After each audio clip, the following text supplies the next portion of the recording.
Isso. Então, boa noite, pessoal. É um prazer tê-los aqui conosco esta noite, essa live que nós vamos fazer com o Eduardo Alacosta e com o Raino Felder. Acertei, né? Acertou, top. Até me admirei. E há muito, né? Já aproveitando É. que pegou o errinho lá no post. Ah, não, tranquilo. E eu sabia que era sem o I, não era Enio, né? E não, Aham. tá, foi errado, desculpa. Uma, Não, mas uma falha que não poderia. Então, nós vamos conversar hoje com o Dudu e o Felder sobre a aventura que eles tiveram agora no mês passado, onde foi de Três Itilhas a Buenos Aires, uma aventura em duas rodas. Então, eles saíram de Três Itilhas, foram até Buenos Aires, percorreram alguns quilômetros, e essa experiência e as histórias que eles tiveram nessa aventura que eles irão compartilhar conosco. Antes de nós iniciarmos efetivamente sobre a aventura de vocês, eu só gostaria que vocês se apresentassem para quem não conhece quem é o Eduardo e quem que é o Felder. Então, Eduardo, a palavra está contigo. Seja bem-vindo. obrigado. Boa noite, pessoal. Meu nome é Eduardo, eu moro aqui em Três Itilhas, nasci aqui em Três Itilhas.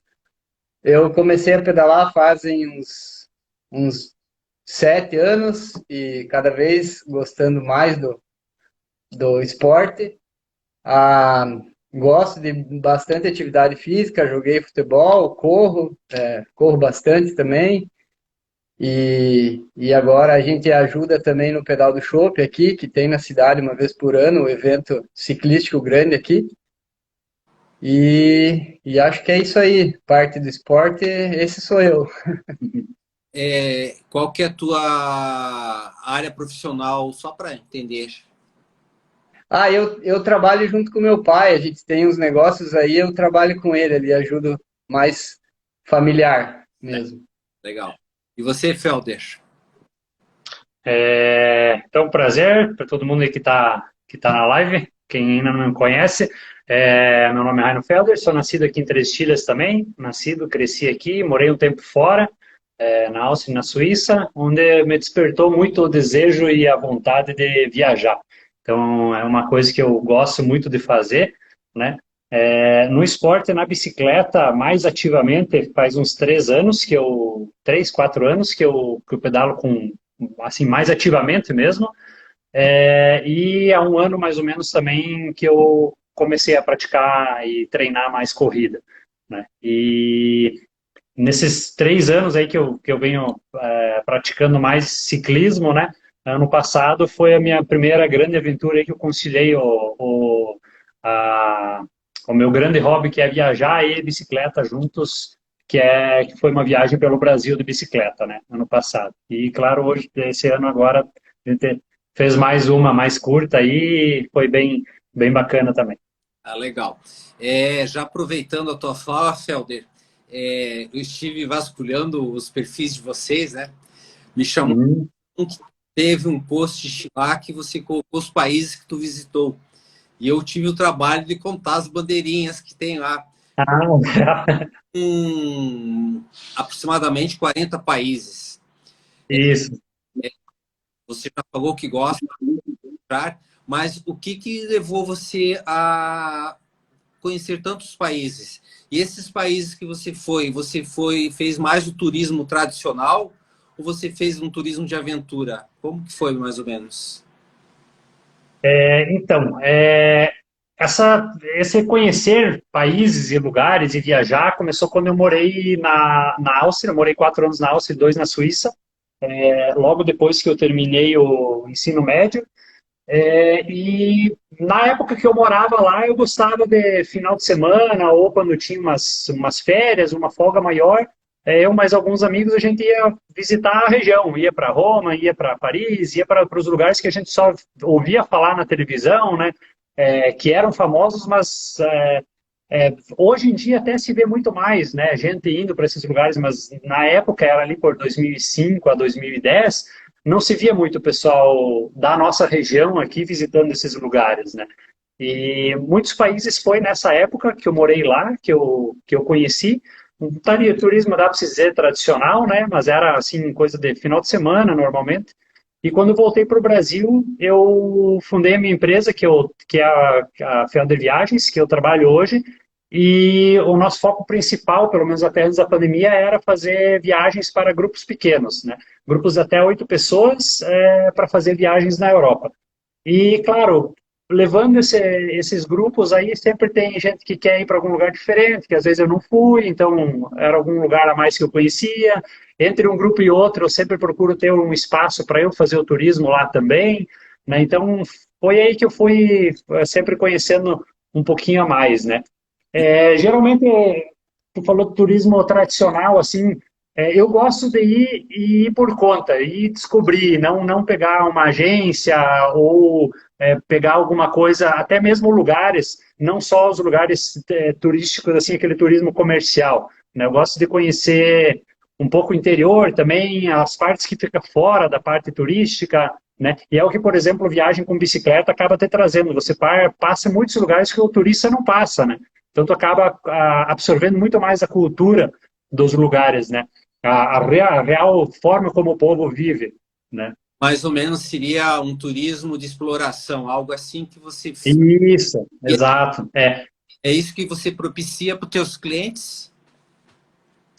Eu procuro quando tem, claro, os clientes às vezes eles procuram algo mais turístico, né? Porque eles não querem passar perrengue, não querem às vezes ir para lugar que é mais sujo, eles gostam às vezes de lugar mais de conhecer mesmo a história, então é lugar turístico, gastronomia, né? Mas com certeza eu acabo conhecendo muita coisa às vezes que vale a pena mostrar e que eu sei daí se é seguro, se eles vão gostar ou não, né? Já às vezes conheço o perfil deles, porque normalmente eu conheço o pessoal antes aqui no Brasil, antes de fazer a viagem, né? Então, com certeza, acaba sempre agregando alguma coisa nesse sentido. Então, dá para perceber que o que despertou você pela aventura da bike foi, vamos imaginar, lá na Europa. E você, Eduardo, o que levou você ao mundo da aventura? Você falou que tu joga futebol, corre, bike, etc. Mas o que levou para esse ambiente da aventura em si? Eu acho que mais eu estar perto do meio ambiente, da parte bonita, assim, de estar fora da cidade, fora das estradas, fora, longe de mais perto da natureza mesmo e do desafio, né? A gente sempre procura desafio.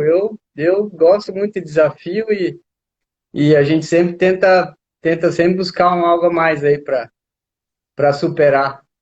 Certo. E pelo que eu sei, você participou de 2 provas de corrida o ano passado.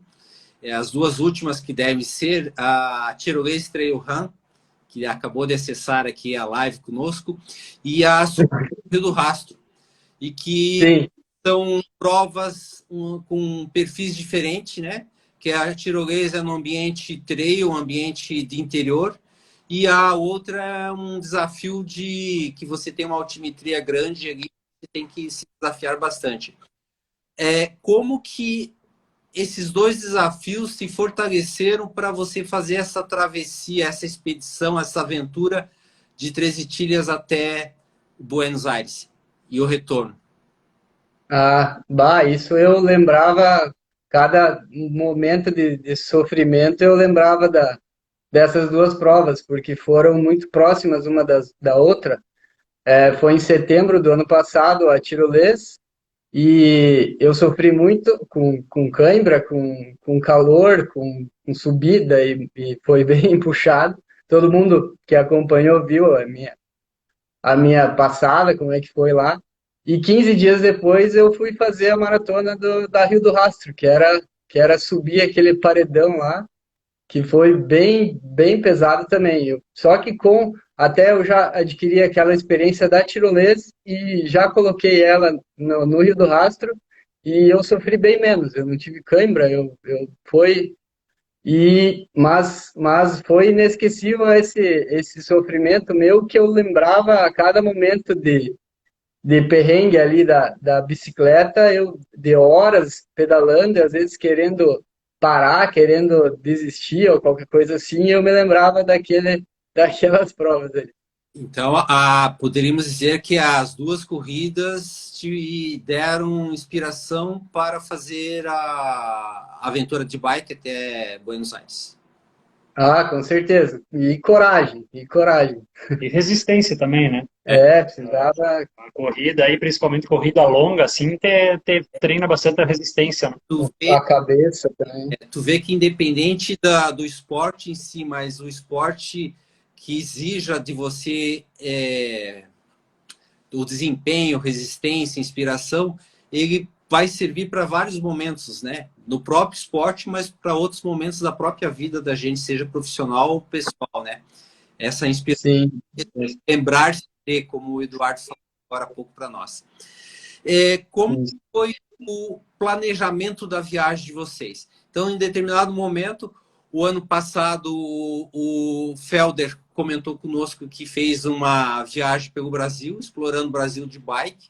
Então, ele já tinha uma experiência de alguns quilômetros rodados, com todas as histórias, perrengues que ele passou, e em determinado momento, ou ele ou vocês, opa, vamos fazer uma aventura de Três Itilhas A. Como que surgiu essa ideia, assim? Eu nem lembro bem Na certo ver... como. A gente, bom, na verdade eu via o Raino pedalando lá pelo Brasil, ele até me convidou na época para ir, mas no começo eram 3 meses que ele ia ficar fora, né? Acabou que foram 5. Para mim não tinha como fazer, né? Daí eu fiquei com aquela inveja boa, assim, de querer ter ido junto, né? Então eu falei para ele que a próxima vez que ele fosse fazer uma dessa, eu ia dar um jeito e ia junto, né? Mas tinha que ser mais curto, em menos espaço de tempo, né? Daí a gente começou a planejar e acabou que até por causa da pandemia e países fechados, a gente achou o Chile para ir fazer esse pedal no Chile. Isso em novembro. E acabou dando problema na documentação, a gente cancelou e acabamos decidindo até um pouco por economia de não gastar com passagem e também de não ter que levar a bicicleta no avião e tudo essa questão assim, de sair de casa pedalando e voltar pedalando. E daí surgiu a ideia de ir para Buenos Aires, passar pelo litoral ali do Uruguai e tudo, que é uma coisa assim meio que faz sentido, né? Acho que Buenos Aires chama atenção por ser uma capital no país, a gente passaria por dois, né? E claro, a saída também a gente meio deixou, vamos sair daqui porque aí não precisa se programar com antecedência de comprar passagem, talvez não dá certo, né? Porque ainda estava meio incerto ali as coisas de pandemia, foi logo depois que as fronteiras abriram em novembro, né? Sim. As fronteiras aí do Uruguai, da Argentina, do Chile. Então, acho que foi mais esse o porquê de ter escolhido esses. E, claro, ia passar por um lugar que tem uma cultura bem diferente, né? Legal. E o planejamento de vocês? Ó, como o Eduardo falou, outra vez ele foi para ser 3, ficou 5 meses fora. De criar algo rápido. Então, isso já começou a fazer parte do planejamento de vocês. Como que vocês planejaram? Nós vamos sair aqui no dia 5 de janeiro e queremos retornar no dia 26 de janeiro. Como que foi, assim, alguns detalhes desse planejamento? Vocês delimitaram, vamos percorrer X quilômetros por dia, como que foi? Não foi muito, né? Na verdade, a gente saiu e a gente não tinha, acho que cada um tinha na sua cabeça quando ia voltar, mais ou menos. Tanto que durante a viagem a gente até começou alteramos 2, 3 vezes a rota e o tempo da viagem, porque nós não tinha combinado, vamos voltar até tal data. Certo. A gente tinha mais ou menos limitado a rota, mas assim, um tinha mais flexibilidade que o outro, e aí a gente não combinou isso bem certo. Certo. Né? E até durante a viagem também, né? Foi como a minha do ano passado também, a gente combinava 2, 3 dias antes, né? Planejava assim, né? Na verdade, o primeiro dia a gente já fez menos que o planejado, né? Porque nós dois, na verdade, nós fazia meses que a gente não tinha feito mais de 100 quilômetros. E a gente saiu querendo fazer 200 quilômetros já no primeiro dia, né? Então, já sentiu, no primeiro dia, o Eduardo sentiu cãibra, que foi o que não permitiu fazer esses 200 quilômetros. Aí, logo depois, eu senti joelho, que senti por dias, o joelho doendo. Até que, quando a gente saiu de Buenos Aires, que a gente estava na volta, que a gente estava com o corpo mais preparado já, né? Já estava acostumado. Ali que não, o corpo não incomodava mais tanto, né? E era a quilometragem que vocês deveriam ter rodado antes de partir, talvez. Que... Talvez ter feito uns treinos mais de resistência a gente tinha pela corrida, porque nós estava treinando corrida e tal, e bicicleta a gente não tinha mais feito pedais mais de 50, 60 quilômetros, né? Então deveria ter talvez focado mais nisso, ou já ter pensado, não, vamos sair mais devagar, fazer 100 quilômetros, 100, a gente não saiu com cabeça de chegar na fronteira do Rio Grande do Sul com o Uruguai em 5 dias. Fazendo 200 quilômetros por dia direto, não tinha como. Não era um planejamento, mesmo que mental individualmente, mas era um planejamento de vocês, que efetivamente conseguiram realizar, né? Por limitações físicas. E também vocês tiveram um grande azar, ou qualquer outra coisa que queira chamar, que foi nesse período vocês pegaram muito calor, né? Acho que muito calor. Isso judiou bastante. Mais rigoroso assim nos últimos tempos foi exatamente nesse período que vocês estiveram fora. Foi isso para vocês? Eu acompanhei diariamente, acompanhava os posts de vocês e eu percebi que em alguns momentos vocês lidaram com 3 grandes desafios, que eu diria que foi o calor, que foi a chuva e que foi a disputa de espaço com caminhões, com carros nas rodovias. Como que foi isso para vocês, enquanto rendimento e enquanto desafio pessoal? Assim, poxa, eu estou com medo da minha segurança, eu estou com medo da minha saúde, enfim, como que foi isso? Eu acho que a parte do calor e da chuva, isso era o de menos, assim, se isso vai comparar com trânsito, com caminhão e carro, a chuva e o sol não é nada.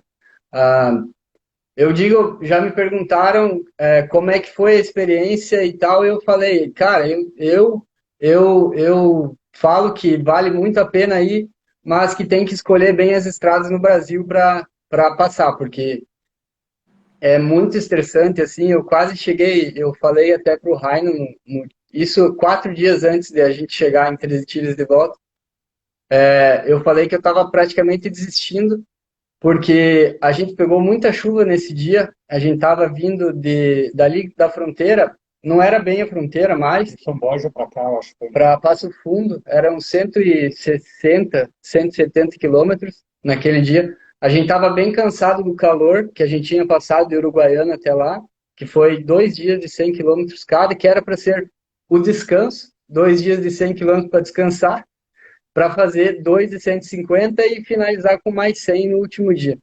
E só que esses 2 de 100 não foram muito de descansar mesmo. A gente passou muito calor, a água não vencia, a gente tomava água, a boca continuava seca. E eu sofri muito com o pneu furado, o Raino postava direto que eu tava me goleando de pneu furado ali, que o pneu tava careca. E daí, depois desses dias de calor, eu principalmente estava muito cansado. E a gente já começou, saiu na chuva aquele dia. E fizemos os primeiros 40 quilômetros com muita chuva. E as estradas ali do Rio Grande do Sul não tinham nada de acostamento. Era o degrau e do lado do degrau era brita e grama. E muito trânsito de caminhão. Muito trânsito mesmo. Então, era o tempo inteiro olhando para trás, olhando para frente, e caminhão vinha buzinando, você não sabia se você jogava para o lado, o que você fazia. E, assim, eu reclamava com o Raino, falando desses movimentos, e meio indignado, porque eu via que a gente segue cicloturistas, né? E eu falava, por que esses caras não falam disso? Tem gente que é tão positivo que eles acabam só pegando a coisa boa do pedal e não falam publicamente desse problema. Para tentar chamar a atenção dos motoristas, para eles terem mais um pouco compreender mais o nosso lado, né? Sensibilizá-los, né? De que você está ali praticando um esporte, passeando com o teu veículo, com o teu meio E viajando, né? A gente tava é a locomoção, é o meio de locomoção, né? Exato. A gente podia estar lá, eles estavam trabalhando, mas Sim. isso não quer dizer nada, né? Não é por isso que tu não tem direito de estar ali também, né? E mesmo seja lá o que está fazendo um veículo automotor, ele tem bem mais facilidade para dar uma desacelerada, depois retomar a acelerada, né? E é coisa que não vai fazer ele perder nem um minuto, né? Então, Do respeito pela vida, né? Respeito exato. próximo, assim, né? Mas é isso que tu falou, Eduardo, é legal, até pela experiência de vocês, tanto no perrengue da estrada, quanto pelo que você falou, que o que se posta, o que se fala é o lado bom e bonito, né? E essa parte é um ponto bem importante para o planejamento de uma viagem desse porte, né? Uhum. E como tu falou, eu vou fazer daqui a Ibicaré, Joaçaba Ibicaré, a gente sabe que ela é sinalizada e que ali você vai ter um pouco mais de respeito do motorista. Mas certamente pelo Brasil afora ou pela América do Sul, seja lá a região que for, você vai ter um pouquinho mais de dificuldade. E que deve ser considerado isso. Eu ficaria o desafio para vocês da bike. Pensar de organizar e procurar essa sensibilização com os motoristas, né? Assim. Mas, e você, como que tu sentiu essa questão desses 3 grandes desafios? Chuva, sol e os caminhões? A chuva, na verdade, a gente teve um dia, né, que choveu bastante, assim, que atrapalhou na ida, né, que não vou dizer que atrapalhou, até estava muito calor, ela foi até bem-vinda a chuva, né, só que choveu muito forte, então a gente teve que dar uma desacelerada, eu tive até que colocar o boné embaixo do capacete, porque senão não conseguia manter o olho aberto, porque a chuva vinha de cima, entrava pelo óculos, né. Então, isso daí acaba dando uma atrapalhada. Na volta, a chuva atrapalhou bastante porque eram estradas já sem muito acostamento e com bastante trânsito de caminhão. Então, ali sim, daí, estando ainda, além disso, a pista molhada e chovendo bastante, já acaba sendo mais perigoso também, né? O calor, o que mais judiou foi na ida mesmo, tanto que a gente parava. Uma coisa positiva que tem no Brasil para quem viaja de bicicleta são os postos em BR, todos eles têm água gelada. Então a gente parava em todo posto e enchia as 2 garrafinhas, porque uma a gente usava para se jogar água, por causa do calor, e a outra para tomar, né? Então foi bastante calor mesmo. Tanto que no dia que mais teve calor ali, o Garmin ele marcou 50 graus, né? Claro que não era a temperatura que estava, mas como a gente estava em cima do asfalto, com certeza era a temperatura que nós estávamos sentindo, né? Não era a temperatura do ar, mas em cima do asfalto, né?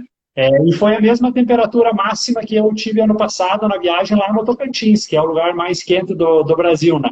50 graus também. Então, claro, a gente pegou a pior época aqui, né? Tanto que umas semanas antes da gente viajar, saiu aquela notícia que tá para vir uma onda de calor maior da história e tal, e a gente estava já, nossa, bem na época da viagem, né? Mas vamos enfrentar. Legal. E assim, vocês têm ideia de quanto de água vocês consumiram?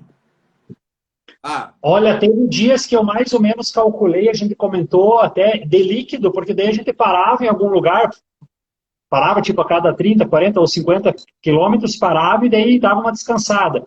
E aí a gente tomava, às vezes, 2 litros de coca, né? Então, de líquido, entre água, coca, chopp no fim do dia e tal, teve dia, picolé também é líquida, teve dias que passou de 20 litros. Passou, chegou perto ali, bateu mais ou menos 20 litros. E vocês perderam muito peso nesse período? Não, a gente foi e voltou com o mesmo, né? Empatou. A gente eu mesmo esperei para me pesar na mesma balança que é da academia que eu frequento e foi exatamente o mesmo peso. Eu pergunto... Claro, isso bem porque a gente já... Só, por exemplo, nós corremos, né? Eu num treino longo eu perco 3 quilos só de líquido. Então, por isso que eu perguntei como vocês bastante líquido, mais que reidrataram, né? Poderia. Ah, sim. Provavelmente no dia do pedal ali, talvez no fim do dia a gente estaria mais leve, né? Mas assim, foi pesado, tipo, 2 dias depois que a gente voltou, já normalizado ali, né? E claro, isso vem porque a gente acabou não perdendo massa, porque a gente já treinava antes, né? Então não tinha massa gorda ali, né? Gordura para se perder muito, Sim. né? Então a gente já era acostumado a pedalar, correr, então acabou mantendo o peso, né? É isso. De desidratar, de perder líquido e perceber que você perdeu líquido e está mais magro. O dia que eu mais percebi isso foi quando a gente caminhou 26 quilômetros lá em Buenos Aires, passeando. Que a gente passeou, caminhou a cidade inteira, acho que deu 26 Sem tomar quilômetros muita água, no né? relógio, sem tomar água. Então, eu cheguei no hotel, me olhei no espelho, eu tava seco, assim. E eu me assustei, que aquele dia, aí eu percebi, caramba, né? O que é não se reidratar, né? E nós que praticamos esporte assim, não só nós, mas é mais importante ainda pela perda de líquido que se tem, né? Tomar água, todos água, né? O máximo possível. Qual foi o itinerário de vocês? Pelo que entendi, vocês foram por uma região e voltaram por outra, né? Vocês foram daqui a Barracão, ou seja, Três a Barracão, e voltaram por Concórdia. É mais ou menos. Tá. Isso aí. E Foi de Barracão, né? A gente desceu, cortou o Rio Grande do Sul, evitou Porto Alegre, porque, claro, teria mais movimento, tem periferia e tal, né? Então, a gente evitou Porto Alegre, desceu pelo interior e de Pelotas aí a gente entrou depois pelo litoral ali, né? Sentido Rio Grande, reserva do Taim e Chuí, e daí tudo pelo litoral até Colônia de Sacramento, né? Todo o litoral uruguaio ali. Quantos quilômetros vocês fizeram de ida e volta? 3.250. Poxa. E foi Uma média foi de... mais na volta? 160 por dia por aí. Oi? Mais na ida ou mais na volta? Mais na ida. Mais na ida. A distância maior foi na ida. Tanto que na volta a gente voltou em 9 dias, deu acho que 1.450, né? E deu 9 dias. Nesses 3.200 quilômetros aí, quais os locais assim vocês disseram, poxa, valeu a viagem? Vamos imaginar lá em Chuí, sei lá, no Sacramento, enfim. Qual foi esses locais que você ficou assim na memória de vocês? Isso é inesquecível. Eu acho que foi o inesquecível foi eu chegar no destino, para mim, assim, chegar em Buenos Aires, né? É sensacional aquela cidade lá e foi o que me marcou, na verdade. Eu não conhecia, então foi o que mais marcou foi Buenos Aires. Legal. E você, Felder? Para mim, eu conhecia já, o Eduardo Montevidéu, Punta del Este, já conhecia também, tinha passado o Réveillon lá, né? Tinha recém passado por lá. Fresco ainda na memória. Eu também em Punta e Montevidéu já conhecia, gostei muito de voltar, Montevidéu, pelo menos, cidade muito legal, bacana, eu gosto muito de cidade grande, com bastante atividade cultural e gastronomia, né? E Buenos Aires, com certeza, é da viagem inteira a número 1, porque eu já passei um tempo em Buenos Aires, há uns 10 anos atrás, até a gente comentou, foi exatamente 10 anos depois que eu estava voltando ali. E eu gostei muito na época já da cidade, né? Uma cidade bem cosmopolita, multicultural, muito bacana assim para se conhecer, bem segura, né? A gente achou ela muito segura para caminhar mesmo, para se passear de noite mesmo também, né? E de outras cidades assim, a gente passou por muitos lugares que a gente nem esperava, que às vezes tu vai conhecendo. Por exemplo, na volta ali, né, a gente passou por uma cidade, Gualeguaychú, o nome é bem estranho até, a gente ficou acho que 2 dias para aprender o nome. E assim, a gente tinha só... Oi? Mais ou menos assim que nem eu para pronunciar o teu. Mas essa é um pouco mais comprida o nome, né? Mas é uma cidade que a gente só escolheu como ponto de parada por estrategicamente estar ali na distância que a gente conseguiria percorrer num dia e para poder continuar depois. E a gente chegou lá, a cidade muito bacana, bem legal, com bastante barzinho, uma orla legal no rio, bem bonita, até bem cuidada, a cidade, né? Bem legal, assim. E isso é o que acaba, às vezes, te chamando a atenção, porque é uma coisa que você não espera, né? O inesperado, né? Legal. Exato. E assim, como que vocês fizeram com a hospedagem e a alimentação? Essa questão para 30, aí vocês obviamente se reidratavam, comiam alguma coisa, ok. Mas hoje eu fiz 150 quilômetros.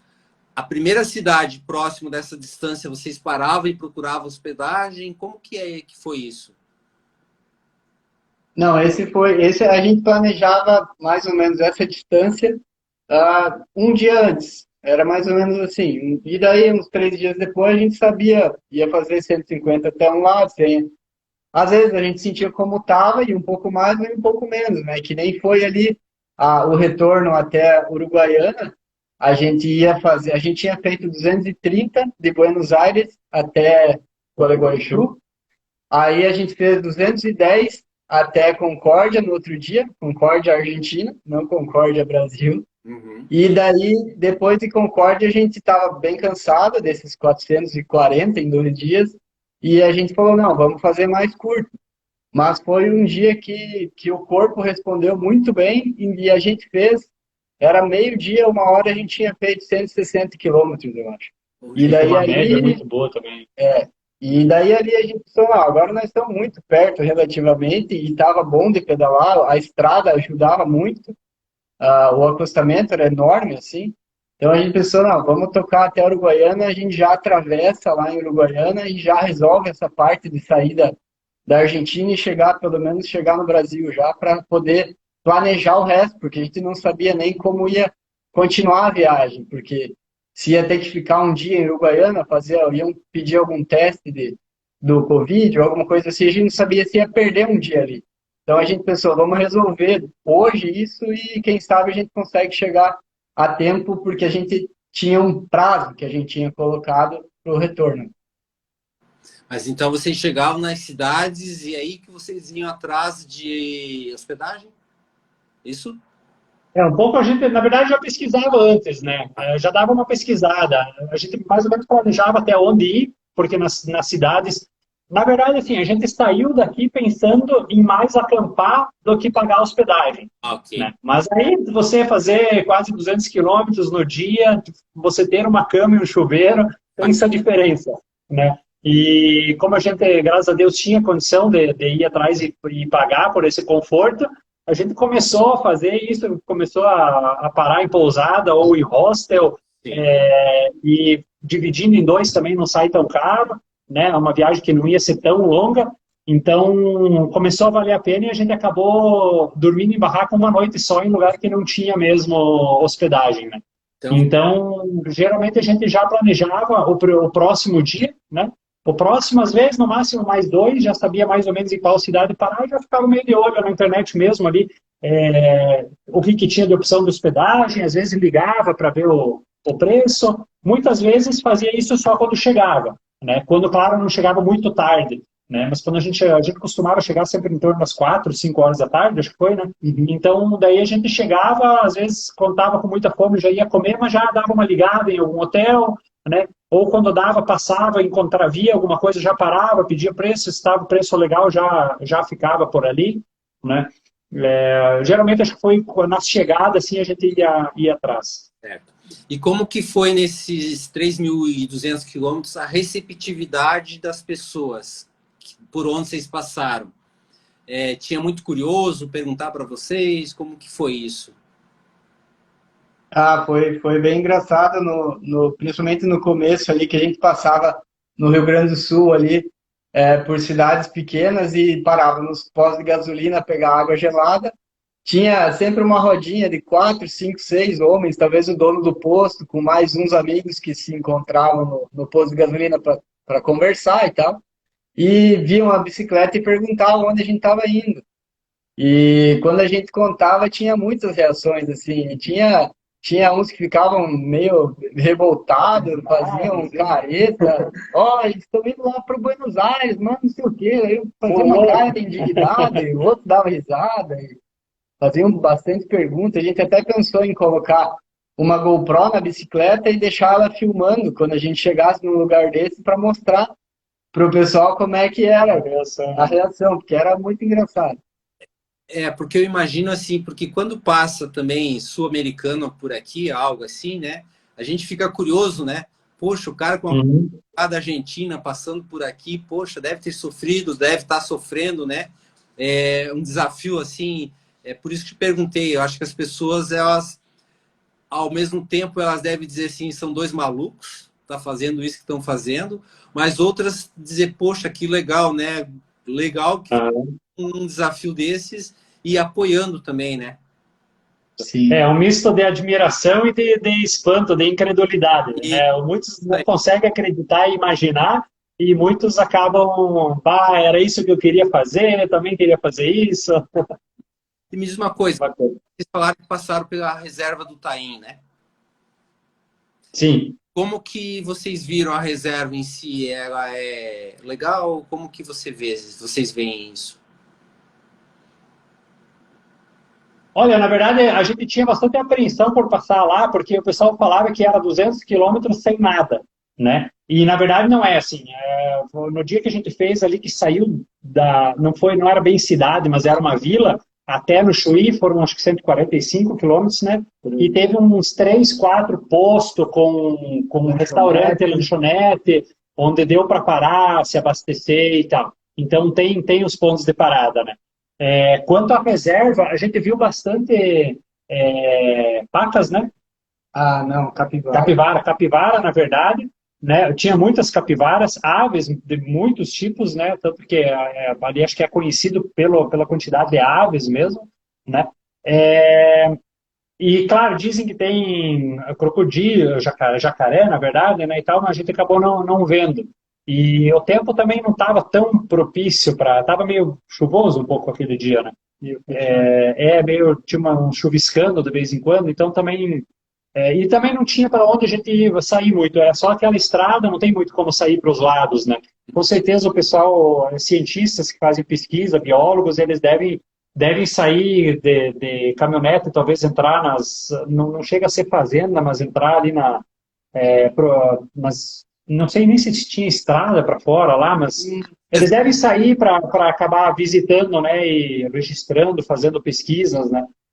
Mas passando por ali não tem muito como sair muito. E vocês chegaram a passar pelo cassino ou não? Vários, né? Não, pela praia do cassino não. Só cassino, né? Outros cassinos. Não, na praia do cassino não. Não, mas no cassino... Na praia do cassino já ficaria um pouquinho mais para o norte e bem na costa, né? E essa estrada que atravessa a Tainha, ela fica um pouquinho deve dar ali o quê? Uns 20 quilômetros do litoral. Mas vocês chegaram aí no cassino lá ou não? No Uruguai? No Uruguai e na Argentina a gente foi em cassino. Uhum. Tinha que se divertir um pouco. Claro. E ganharam alguma coisa ou mais perderam que ganhamos e perdemos, né? Empatou. Faz parte. A gente ganhou, depois perdeu de novo. Tudo jogo, né?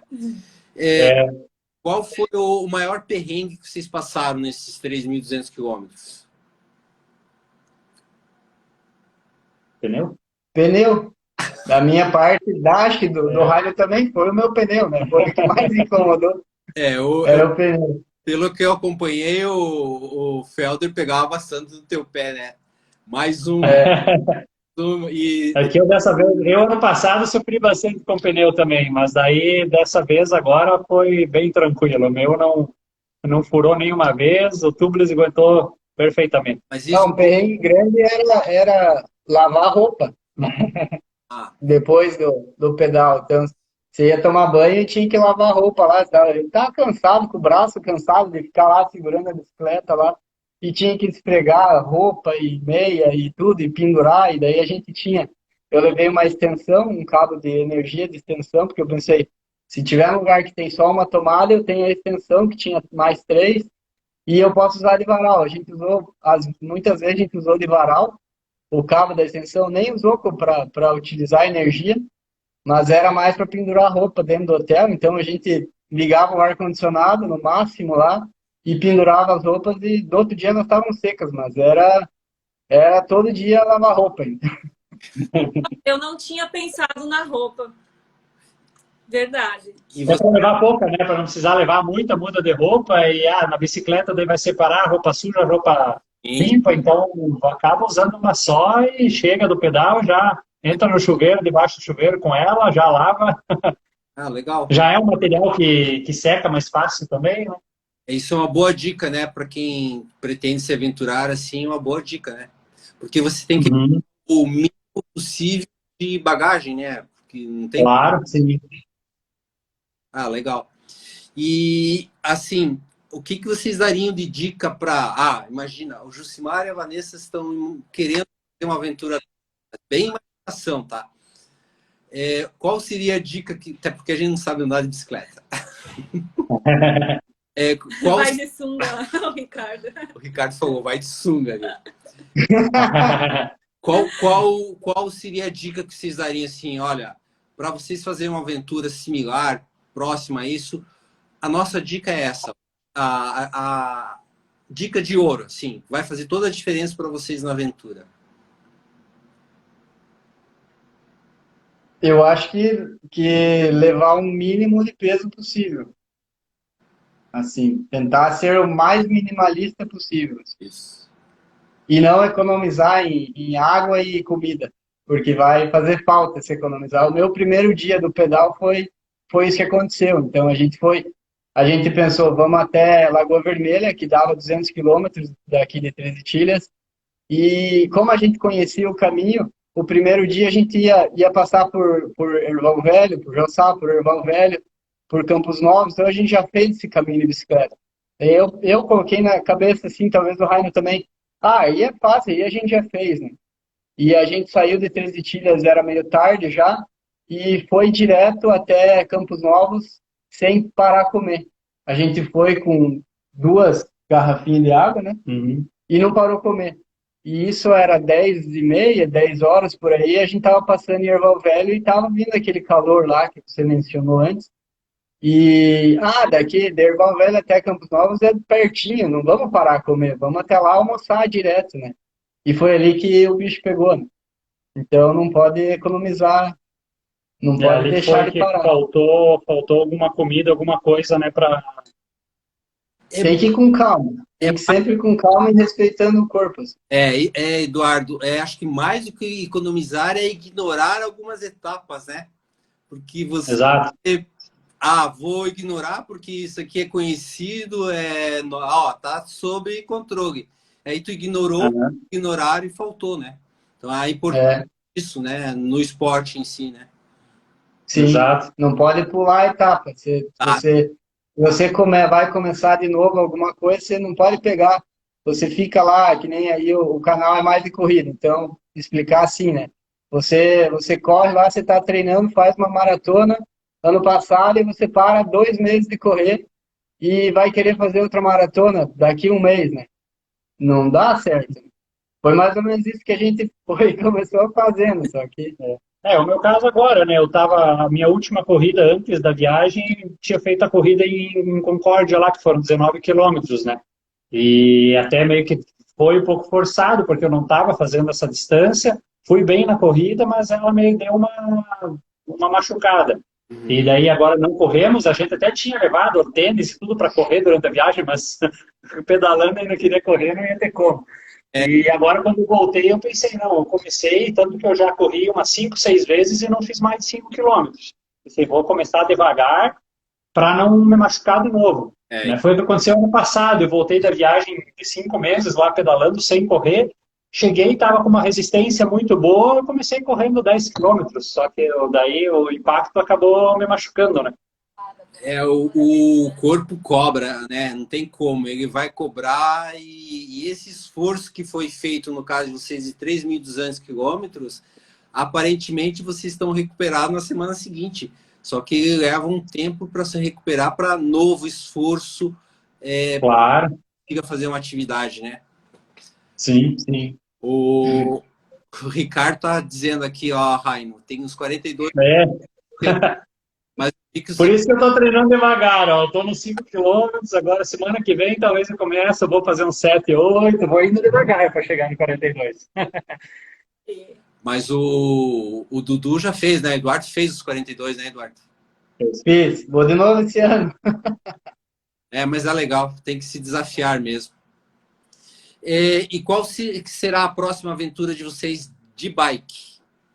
Se vocês já têm algo programado, algo similar, o que vocês estão pensando? Tem alguma coisa? Eu não. Não. Viajar de bike mesmo, levando bagagem, fazer um bikepacking, não estou com planos por enquanto. Agora deu até uma, não vou dizer uma enjoada, mas vou esperar um tempo. Mas eu estou indo para a Colômbia semana que vem, na terça, quarta-feira, e vou levar a bicicleta junto. Lá é um destino que, na verdade, Colômbia cria muitos ciclistas profissionais, né, justamente por ter muitas serras lá, famosas até no ciclismo, e por isso que eu vou levar a bicicleta junto, para estradas estilo Serra do Rio do Rastro, assim, pelo menos de intensidade, tem até muito mais fortes do que essa. Então, vou levar a bicicleta junto para dar uma treinada lá e conhecer essas serras também. Algum local lá que você postou que tem 80 quilômetros, alguma coisa assim, né? Para bike? Exato. Uma delas eu até me inscrevi, vai ter um passeio, eles têm um feriado lá no dia 21, e é feriadão, e no feriadão ali tem uma equipe lá que vai fazer um passeio, né? Não é corrida, não é competição, nada, mas é um passeio guiado pela maior escalada, a gente chama, né, a maior altimetria do mundo de bicicleta, que seria metade do Everest, né, dá mais ou menos umas 4 vezes a Serra do Rio do Rastro, em altimetria. Vão ser 100 quilômetros com mais de 4.000 de altimetria. E qual a previsão de tempo para finalizar isso? Um dia? Eu dei uma pesquisada, mas eu não sei como é que eu vou reagir quanto à altitude, porque ele termina a 3.700 metros de altitude. Então, tudo bem, eu vou conseguir dar umas pedaladas umas 2 semanas antes em alguns lugares com altimetria, com altitude próxima disso, então talvez consiga me acostumar um pouco, mas pode ser que isso acabe judiando bastante, né? Mas eu acredito que... Esse treino vai fazer lá daí já, estando lá. Isso, eu digo, isso daí vai ser no dia 19 ou 20, esse pedal lá, esse passeio, e eu tô indo semana que vem já, então eu vou ter umas 2 semanas aí já em solo colombiano lá, que talvez eu possa fazer um pedal ali, alguns pedais ali e me acostumar com a altimetria, aclimatar. Teve alguém aqui, acho que é o M. Bisani, alguma coisa assim. Maurício. E, ele desafiou vocês para Audax e Fraiburgo, tá? Vai ser no mesmo dia, né? Vai ser no mesmo dia que eu tenho no final de semana que eu tenho essa prova lá. Mas acho que o Eduardo vai participar ou não? Eu tô vendo ainda se vai dar certo as datas aí para ir. Até achei que não tinha parceiro para fazer aí de 13 dias, acabou de aparecer ali então, né? E assim, em termos de corrida, você já tem alguma coisa prevista para esse ano, para o restante do ano? Além do tiro. A tirolesa, né? O meu foco é fazer a tirolesa, primeira maratona. Já vai ser uma de montanha, talvez se aparecer uma outra plana antes, para eu me acostumar e treinar, eu faço, mas sim. A certa é essa aí. Eu também. O difícil, na verdade, para a gente aqui, a gente não tem muito estímulo de provas perto, né? Sim. Então, é mais treinar para 1 ou 2 provas aí que tem longe e só, né? A minha, por enquanto, é tirolesa, e a gente queria fazer até uma maratona em Buenos Aires, alguma coisa assim, mas isso tudo é mais longe, é mais complicado, então, por enquanto, é só a tirolesa mesmo.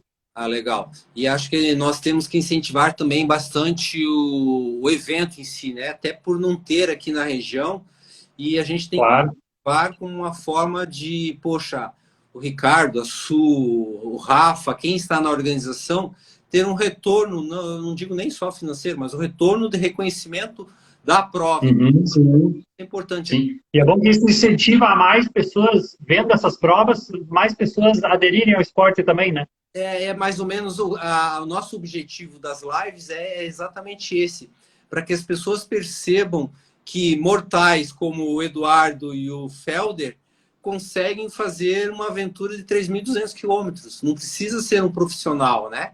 Então, mortais, Sim. eu e a Vanessa vamos conseguir fazer uma prova de corrida X. É mais ou menos essa ideia das lives que a gente procura trazer aqui para o pessoal. A gente está se encaminhando para o final da live. Antes de nós fazermos o sorteio da... Eu estou lendo aqui do Ricardo, que ele disse que todos são capazes. Não temos dúvida que todos são capazes. Somos capazes.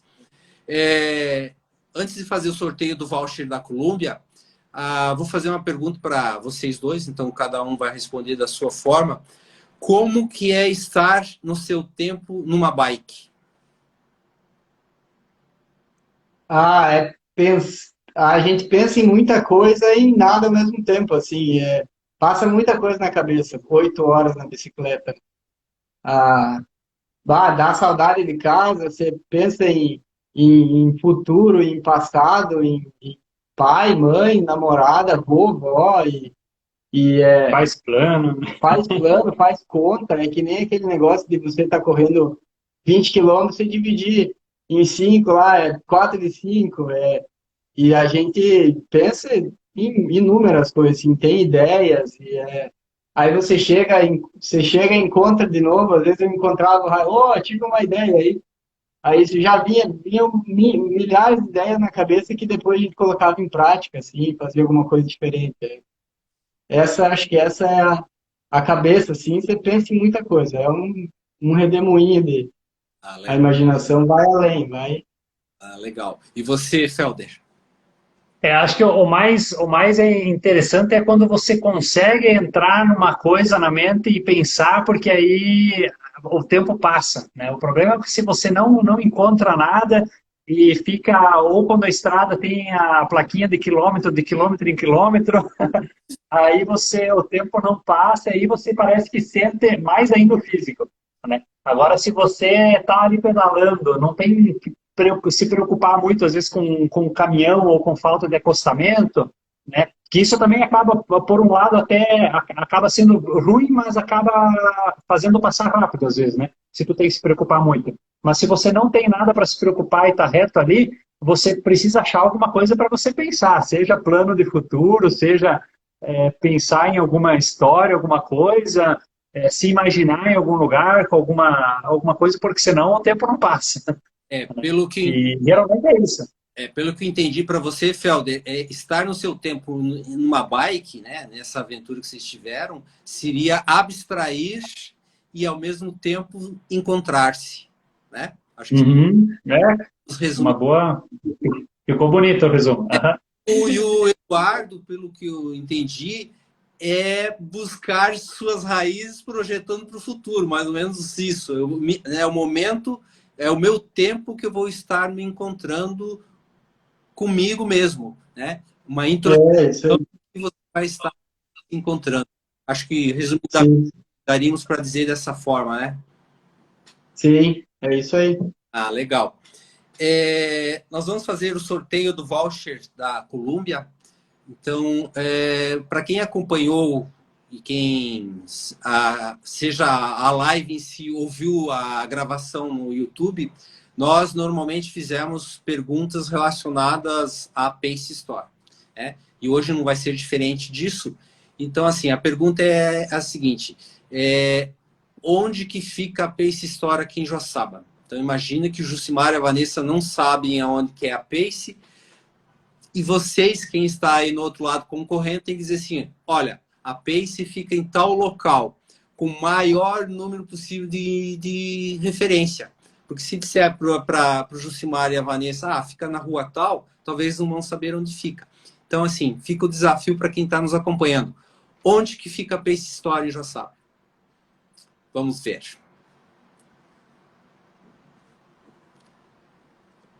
É o desafio do... Deixa eu logar e escrever aqui também, da vez eu ganho. Vai pesquisar lá no Google Maps, né? Ah, aproveitando, enquanto o pessoal responde aqui, ó, O Ricardo foi rápido. as dicas aqui é tudo. Maps. Ó, a Sabrina A também. Sabrina ó. foi mais É. certa. Vamos ver. Próximo do Brasil é Maurício, né? Fica um pouquinho vago.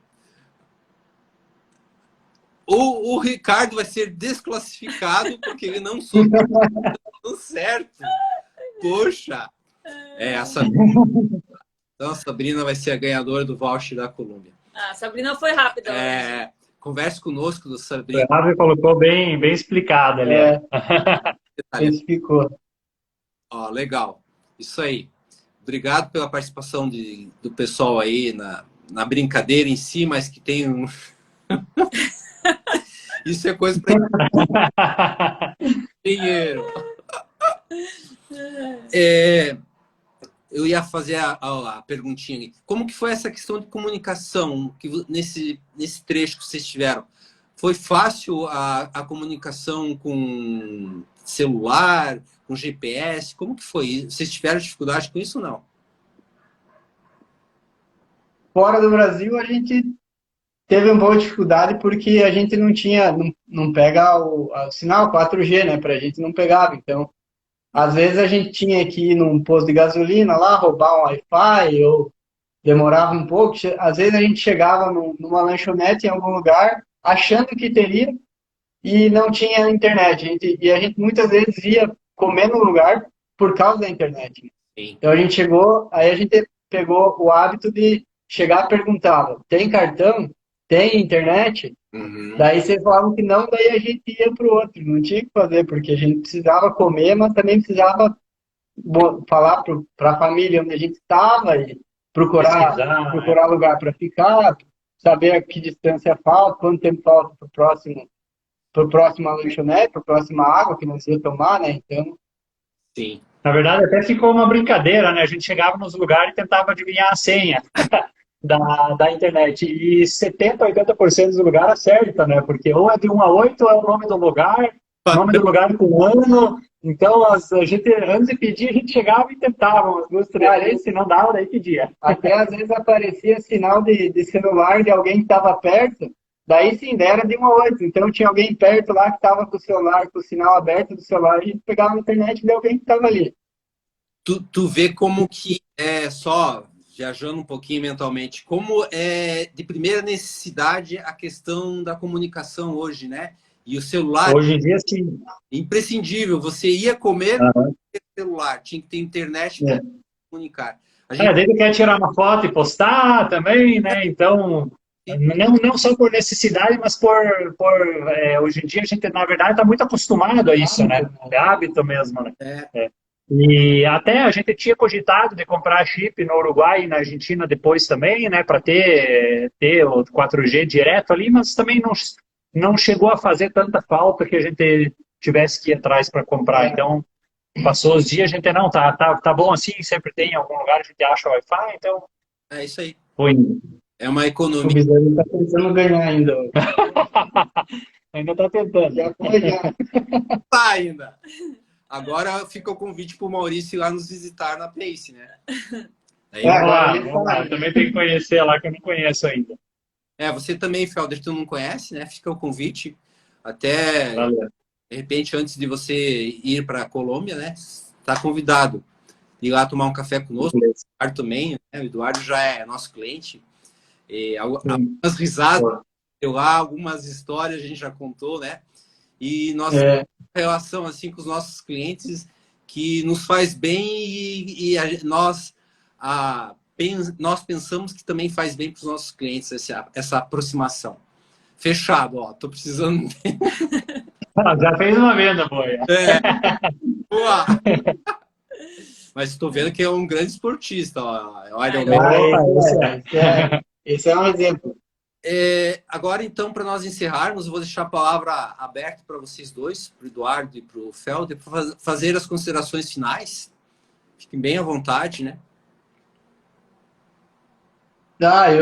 Eu só tenho a agradecer aí o convite de vocês, né? por essa live.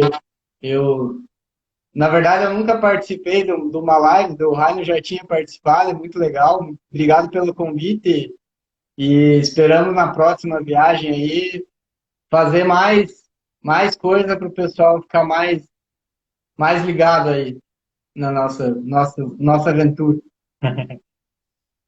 Valeu, agradeço também o convite e provavelmente o pessoal que está assistindo aí ou conhece a gente ou também participa aí, é esportista, seja corredor ou ciclista, né? E é bem legal poder compartilhar um pouquinho da aventura É isso aí. com todo mundo. Ah, legal. Nós queremos agradecer, então, o Eduardo e o Felder e a todos que estiveram aqui conosco.